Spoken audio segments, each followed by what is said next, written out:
এবং তখন গান্ধীজি খবর পেয়ে বিড়লাকে বলে ওনাকে দুটো চেক দিয়েছিলেন, ব্ল্যাঙ্ক চেক, এই বয়সে আর আপনি এগুলো করবেন না, এটা আমাদের জাতির অপমান। গান্ধীজি মানুষগুলোকে আমরা যতই গালাগাল দিই, এদের কিন্তু এগুলো ছিল। তিনি যখন খবর পেলেন, তিনি কিন্তু গান্ধীজি খবর পেলেন যে রবীন্দ্রনাথ তার শ্রীলঙ্কায় যাচ্ছেন, এখানে যাচ্ছেন, ওখানে যাচ্ছেন, এই পুরো ট্রিপ নিয়ে কেন কিনা ফান্ড কালেকশন ছাত্রের পয়সা নেই। তখন উনি বলে যে আর আপনি এই বয়সে আর এগুলো করবেন না, আমি চেষ্টা করছি। তখন বিড়লাদেরকে বলে, বিড়লা মানে আমাদের যে শিল্পপতি গোষ্ঠীকে বলে, তখন উনি দুটো চেক উনি ব্যবস্থা করেছিলেন। এবং সেই এতেই শান্তিনিকেতনে এখন একটা বিড়লা ভবন বলে একটা ইয়ে আছে, স্ট্রাকচার আছে মেয়েদের, আর একটা বিল্ডিং হয়েছিল, সাময়িকভাবে অর্থ একটা ব্যবস্থা হয়েছে। এবার যেটা বলার, রবীন্দ্রনাথের এই যে জীবন, সারা জীবনে কিন্তু বলতে গেলে একটা সংগ্রামেরই জীবন ছিল। সেটা অনেকে ভুল করে বলে বড় লোকে ঘরে জন্ম, আর তার কি সোনার চামচ মুখে নিয়ে এই সমস্ত ধরনের কথা, বিষয়টা কিন্তু সেরকম নয়। এবার রবীন্দ্রনাথের সম্বন্ধে একটা কথা বলতে হয় যে উনি যখন যেটা বলছিলাম গীতাঞ্জলির উনি যখন এই পোয়েমসগুলো একটা ওখানকার একটা কবি সভা লন্ডনে উনি বড় একটা ডাক পেলেন, আরও অনেকে ছিলেন সাহিত্য সভা। বললো যে এরকম শনিবার দিন রাত্রিবেলা, রোববার দিনটা সবাই আনন্দ করে থাকে ব্রিটিশরা, সবাই শনিবার দিন আমাদের প্রাচ্যের কবি আসবে কলকাতা থেকে, এসে অল্প বয়সের ছেলে, সে কিছু তার ডায়েরিতে অনুবাদ করেছে, তার কবিতা আসবে এরকম ব্যাপারটা।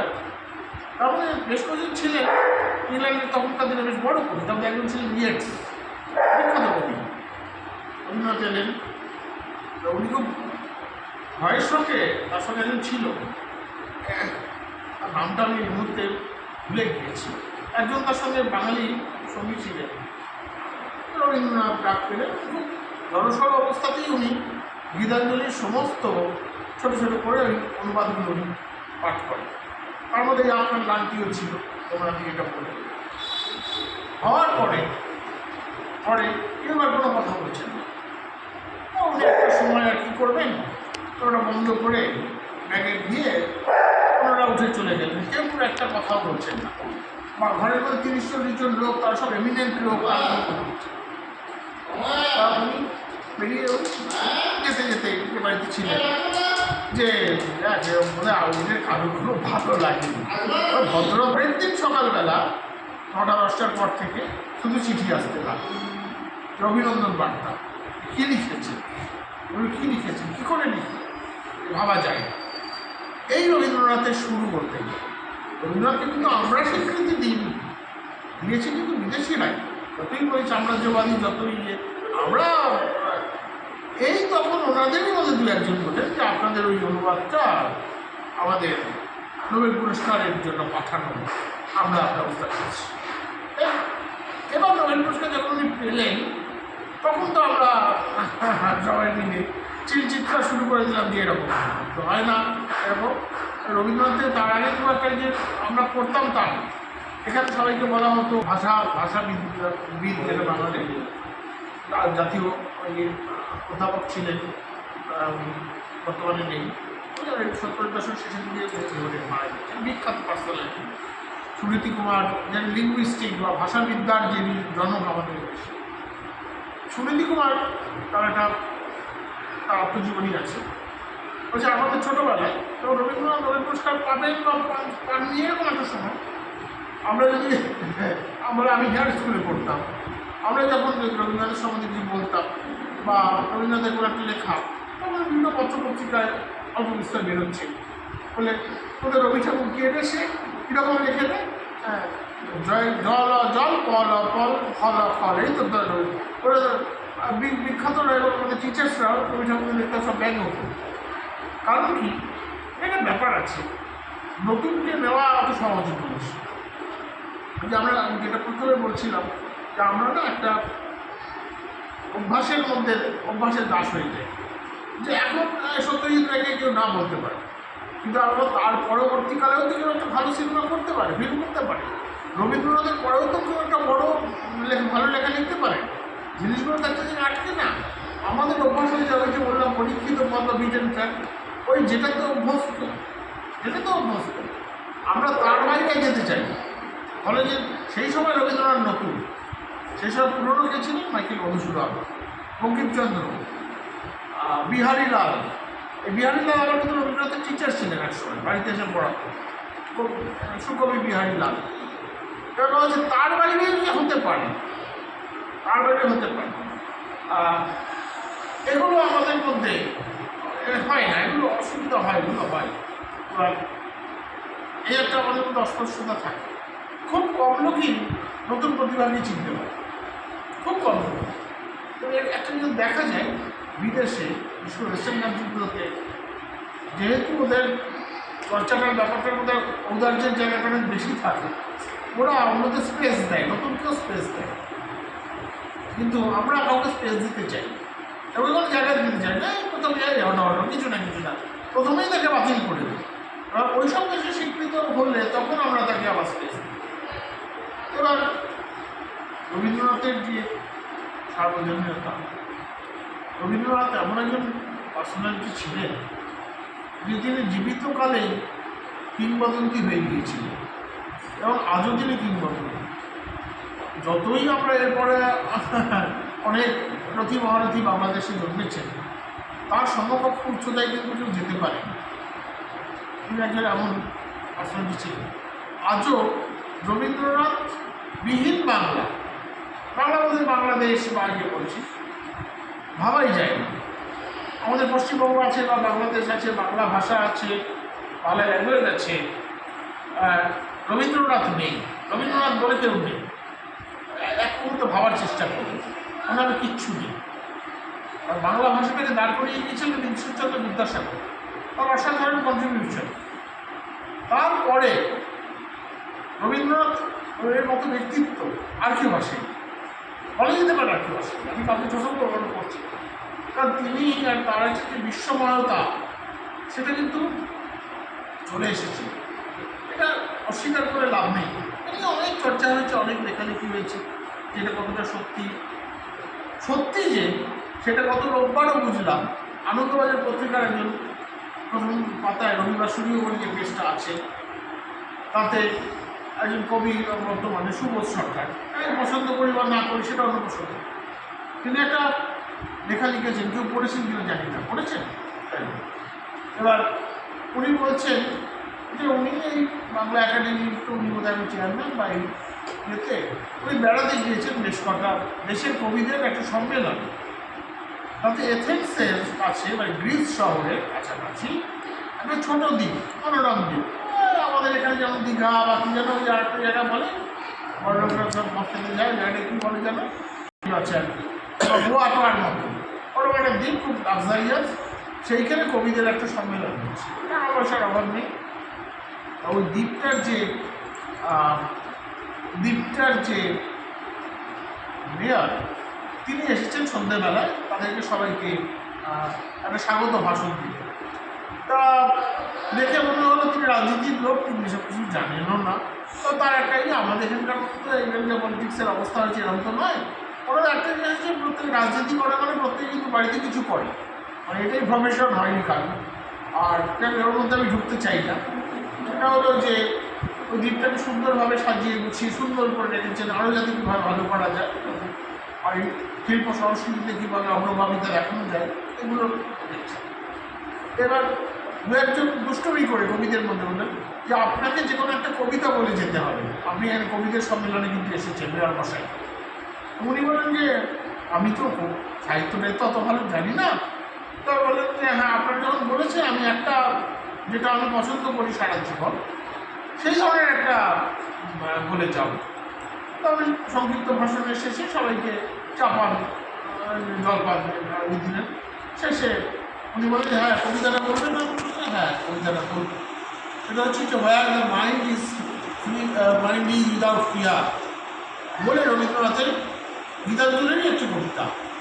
সেটা কি না, বিখ্যাত কবিতা, ও পড়েছে সকলেই। চিত্ত যেথা ভয়শূন্য, উচ্চ যেথা শীত, জ্ঞান যেথা মুক্ত, যেথা গৃহের প্রাচীর, অপর ব্রহ্মান্তরে দিবস সর্বরি, বসুধারে রাখে নাই খণ্ড ক্ষুদ্র করি, যেথা তুচ্ছ বিচারে মরু বালু রাশি, বিচারের শ্রুতপথ করে নাই রাশি, গৌর সেরে করেনি শতধা, লিপ্ত যেথা তুমি সর্বকর্ম চিন্তা আনন্দের নেতা, নিজ হস্তে নির্দয়ভাবে আঘাত করিপিত, ভারতের সেই স্বর্গে বড়জা করিত। কবিতার মানেটা কি? মানে উনি চাইছে যে বাঙালি তার আঁচল ছেড়ে বেরো, ভারতীয়রা তার আঁচল ছেড়ে বেরো, যে তুমি তুমি ডেয়ার টেবিল হও, তুমি নতুন নতুন আবিষ্কার করো। হ্যাঁ, ওই শুধুমাত্র আমার ওই অঙ্গন, মানে তখন উঠোন ছিল, এখন উঠোন নেই, এখন তো প্রগতি হয়ে গেছে। এখন ওই ছোট্ট একটা আবদ্ধের মধ্যে আমাদের জীবন কাটবে, সারা জীবন শুধু ওই ভাত ডাল তরকারি, আবার রাত্রে ভাত ডাল তরকারি, এই আর ওই একটু কাজকর্ম করলাম, বাড়ি চলে এলাম, এর মধ্যে জীবনটা কাটিও না। তুমি যে প্রাঙ্গণ যেটা সেটাকে অনেক প্রসারিত করো, তুমি অনেক বড়ো কিছু করো, যে যেমন কোনো ফিল নেই, এই জন্য চেয়েছিলেন। এবং শেষে বলছে যে নিজ হস্তে নির্দয়ভাবে আঘাত করে পিঠে, কারণ তোমার এই সংকীর্ণতার জায়গাটা তুমি ভেঙে দাও, ভেঙে দিয়ে তুমি অনেক বৃহত্তর কিছু চেষ্টা করো, যে ফিল্ডে আছে সেই জায়গাটাতে বিরাট ব্যাপার, বিরাট ফিলোসফি, যে তোমার এই গতানুগতিক জীবন যেটা আমি প্রথমেই আলোচনায় আমাদের শাস্ত্রী, এই গতানুগতিক জীবনতার বাইরে আরেকটা জীবন আছে, সেই জায়গাটায় বিশ্বময় সেই সর্বজনীনতার দিকে তুমি চলে যাও, তবে তোমার জীবনটার মিনিং থাকে, সার্থকতা থাকে। তাহলে ওই খেলাম, জন্মালাম, খেলাম, ওই তারপর 2 দিন বাঁচলাম, তারপরে কটু বাড়ি ভাত, আর কোনো জীবনের কোনো মূল্য নেই। এর বাইরে উনি বলতে চাই। তা এই রবীন্দ্রনাথের এই যে একটা অদ্ভুত ধরনের, উনি সত্যিকারেরই জীবিতকালে উনি হয়ে উঠেছিলেন একটা কিংবদন্তি। এবং বোধহয় এরকম কোনো বাঙালি নেই যে রবীন্দ্রনাথের নাম শোনেননি, বা জীবনে একবার রবীন্দ্রনাথের কথা উচ্চারণ করেনি, বা তার একটা কবিতা শিক্ষক বসেছিলেন, তার রোজগারপাতি কম বেশি হলেও কম হলেও আমাদের বাড়িতে গান বাজার চর্চা ছিল। সেই সময় রেকর্ড ছিল, বাবা ভালো রবীন্দ্রসঙ্গীত গাইতে পারলেও রবীন্দ্রসঙ্গীত ছোটোবেলা থেকে শিখে শিখে অভ্যাস ছিল। আর বললাম পরিবার, যৌথ পরিবার ছিল, অনেকেই তারা এখন বয়স হয়ে গেছেন, অনেকে চলেও গেছেন, বাবারাও তো চলে গেলেন। এবার কথাটা হচ্ছে তাদের ওই যে রবীন্দ্রসঙ্গীত করার, রবীন্দ্র জয়ন্তী করার যে হুজুগ বলো যাই বলো, এরকমভাবে সবাইকে নিয়ে বসা, এবং এই ব্যাপারগুলো কিন্তু আমাদের দেখতাম তো ছিল। তো আমরা ছোটোবেলা থেকে রবীন্দ্রনাথকে বাদ দিয়ে কিছু ভাবতে পারতাম, রবীন্দ্রনাথকে ভাবতে, তার প্রভাবটা এত বেশি উজ্জ্বল ছিল আমাদের জীবনে। এবং যে ধরনের মানুষ হোক না কেন, যে ধরনের পেশায় থাকুন না কেন, প্রত্যেকেরই জীবনে রবীন্দ্রনাথের একটা প্রভাব ছিল। সেই জেলে হয়তো মাছ ধরছেন, কেউ একজন হয়তো সাধারণ কর্মিকের চাকরি করে, কেউ হয়তো শ্রমিক, কেউ হয়তো ধনিক, কেউ হয়তো যাই হোক সে আর্টিস্ট, বা সে রাজমিস্ত্রি বলো, সে একজন মিষ্টির দোকানের মালিক বলো, ব্যবসায়ী বলো, প্রত্যেকেরই জীবনে রবীন্দ্রনাথ আমার একজন ব্যক্তিত্ব, তিনি এমন লিখেছিলেন যে সেই লেখাটা প্রত্যেকটা মানুষ তাদের মতো করে সেটা নিতে পারবে, এবং উনি সকলের জন্য লিখেছেন। এমন একটা অদ্ভুত ব্যাপার। আমাদের এটা একটা গর্বের ব্যাপার। আমাদের এই পানিহাটিতেও রবীন্দ্রনাথ বেশ কিছুদিন থেকে গিয়েছেন। পানিহাটিতে তো ছোটোবেলায় থেকে গিয়েছে, গীতাঞ্জলিতে আছে যে আমার ডেঙ্গু জ্বরের প্রভাবে, যেটা পানিহাটি গঙ্গার পাড়ে গোবিন্দ হোম বলে যে জায়গাটা, ওখানে ওই তৎকালীন দিনে জমিদাররা ওনাদের থাকতে দিয়েছিল, কারণ ডেঙ্গু জ্বর তখন মারণ আকার ধারণ করেছিল। মাঝে অনেকদিন ডেঙ্গু জ্বর ছিল না, আবার পরে চলে আসে, বা ল্যাবরেটরি স্পন্সর করে আবার ওগুলোকে, তো মাঝে মাঝে এখন আবার নতুন করে ছড়ানো হয়, এখন যা দেখতে পাচ্ছি। এবার সেখানে উনি ছিলেন। এরপরেও রবীন্দ্রনাথ অনেকবার এসেছিলেন। আমাদের যে বাসন্তী মিল, যে মিলটা উঠে গেছে, এই মিলটা, বাসন্তী মানে হচ্ছে দেশবন্ধু চিত্তরঞ্জন দাসের স্ত্রীর নাম হচ্ছে বাসন্তী দেবী, আমাদের প্রাক্তন মুখ্যমন্ত্রী সিদ্ধার্থ শঙ্কর রায়ের দিদিমা। এই যে মিলটা যেটা হয়েছিল বাসন্তী মিলটা উদ্বোধনের দিনও রবীন্দ্রনাথ এসেই উদ্বোধন করেছে। এবং আমাদের সোদপুর স্টেশন থেকে ওনাকে শোভাযাত্রা করে নিয়ে যাওয়া হয়েছিল। খর্দায় রবীন্দ্রনাথ একাধিকবার এসেছিল, তিনি উনি লিখেওছিলেন যে খর্দাটা কীরকম সেরকম। পানিহাটির রূপ সন্দেশ উনি খুব পছন্দ করতেন। এগুলো আমাদের স্থানীয়ভাবে আমাদের এগুলো গর্ব। এই দিকটাতে এসেছেন কিনা আমার জানা নেই, বোধহয় উনি হয়তো আসেননি, কারণ সেই সময় তো এই দিকগুলো তো বলতে গেলে জল জঙ্গল ছিল, ফলে এই দিকগুলো কোথাও ওনার আসা মনে হয় কখনো সম্ভব হয়নি, আমার যতদূর মনে হয়, সেটা যতদূর মনে হয়। কিন্তু তাহলেও আমাদের এই রবীন্দ্রনাথ সব কিছুর মধ্যেই রয়েছে, এটা একটা তার অদ্ভুত ব্যাপার। তা আমরা যখন ছোটোবেলায় খুব অল্প বয়সী, এই ওর মতো বয়স, যখন আমি গিয়েছিলাম শান্তিনিকেতনে বেড়াতে, তখনকার শান্তিনিকেতন বোলপুর আজকের মতো নয়, তখন সব কিছু যারা প্রাচীনের ছোঁয়া ছিল। আজ থেকে প্রায় 40 বছর আগেকার কথা বলছি, তো সেই সময় বা তারও আগে 45 বছর আগের কথা বলছি। তা আমাদেরই তো বয়স হয়ে গেল। সেই সময় গিয়ে ওই আমবাগান, বড় বড় গাছ, সেইগুলো দেখে আমাদের মনে খুব আনন্দ হয়েছিল যে রবীন্দ্রনাথের তলায় বসে বসে রবীন্দ্রনাথ লিখতেন, এইখানে বসে বসে রবীন্দ্রনাথ হেঁটে চলে বেড়াতেন। আমাদের মধ্যে একটা অদ্ভুত শিহরণ, আমাদের যারা ছোটরা আমরা সেই টিমে গিয়েছিলাম, সেটা হয়েছিল, এটা আমাদের মনে আছে। তখন আমরা কিন্তু খুব পণ্ডিত ছিলাম, আমার হয়েছিল যে এই বাগান, এই জমি, খোলা জমি, মুক্ত অঙ্গন, এই যে সব দেখিয়ে দিচ্ছে, বা আমরা খুব পড়তাম, পড়ে রেখেছিলাম যে আম গাছের তলায়, কোন শাল গাছের তলায় উনি বসে থাকতেন, লিখতেন, ছবিগুলো রয়েছে। সেগুলো দেখে আমাদের মনে সত্যি একটা অদ্ভুত পুরানো জায়গায় যে তীর্থে উনি হচ্ছেন মানুষ ছিলেন না, উনি যেন একটা দেবতার জায়গায় চলে গিয়েছিলেন বা ঈশ্বরের সমতুল হয়ে গিয়েছিলেন, যে এখানে বসে বসে উনি এগুলো করতেন। সেটা একটা খুব আমাদের কাছে একটা খুব আনন্দ এবং খুব জানি না এখনকার বাচ্চাদের মধ্যে এটা কখনো হয় কি না। যদি না হয় তার জন্য দায়ী আমরাই, কারণ হচ্ছে আমরা নতুন শিক্ষা ব্যবস্থায় আমরা তাদেরকে এই শিক্ষাগুলো দিই না। কারণ এত যান্ত্রিকতার মধ্য দিয়ে রবীন্দ্রনাথ শুধু একজন কবি ছিলেন, নোবেল লরিয়েট ছিলেন, আর একটি কি দুটি কবিতা মুখস্থ বলা, এর মধ্যে তাকে সীমাবদ্ধ রাখলে পরবর্তীকালে মনে হবে যে আমরাই যেন অনেক কিছু মিস করছি সেই জেনারেশন। তবে না, আমার বাবা একটা কথা বলতেন, এটা এখন বেশি বয়সে এখন বুঝতে পারি, সেটা হচ্ছে এই যে অনেক কিছু মাঝে মাঝে এরকম মনে হয় ডুবে যাচ্ছে, হারিয়ে যাচ্ছে, ও আবার সময় বেছে হচ্ছে। এইরকম মাঝে রবীন্দ্রনাথের চর্চা যেন মনে হয়েছিল কমে গেছে, অনেক কিছু আছে কি রবীন্দ্রনাথের চর্চা করবে, ওদের চল গিয়ে একটু হোটেলে খেয়ে আসছে, কিন্তু ইদানিং আবার সেটা উঠে আসছে। এবং এই বৈশাখ এলে ওনার রবীন্দ্রনাথকে বাদ দিয়ে হয় না, এটা একটা অদ্ভুত ব্যাপার। কেন হয় না জানি না, এইখানেই তার গ্রেটনেস, এইখানেই তার মহত্ব। তা তাপসের অনুষ্ঠানের আয়োজন করেছে, আমার যা মনে হলো আমি আড্ডুম মুখলাম, যদি আগে থেকে বলে দিত একটু আরেকটু পড়াশোনা করে আসতে পারে। তা আমাদের এগুলো যে যার নিজস্ব অনুভূতির বিষয়, এবং আগামী দিনে আশা করবো যে সবসময় যে ও যে তাপস করতে পারবে তা তো নয়, চলবে ওটাতে 2জন লোক আসুক, 5জন লোক আসুক, ওটা কোনো ম্যাটার না, ওটা কোনো ম্যাটার না। এই অনুষ্ঠানের আয়োজনটাই বড় কথা। এগুলো কী হবে জানো তো, কেউ শুরু করলে তারপরে একটা সময় এগুলো এগোতে থাকে, পেছায় না, এগুলো এগোতে থাকে। কজন লোক হলো এটা তো বড় কথা, কারণ সাধারণ মানুষ কী হয় আমাদের মধ্যে নানা রকম আকর্ষণ, তো এসব আকর্ষণে নানান ব্যাপারে সেগুলো ছড়িয়ে যায়, তা এগুলো ফলে খুব সলিড বিষয় লোক কমই আসে, আবার অনেক সময় আসবে। সেদিকে একটা প্রোগ্রামে গিয়েছিলাম পানিহাটি ক্লাবে, বিদ্যাসাগরের জন্মবার্ষিকী, সেটা উইকডেজ ছিল, মানে ছুটির দিন নয়। সেখানে গিয়ে দেখলাম 60-70 জন মানুষের ভিড়। এটা সবসময় সব জায়গায় আশা করা যায়।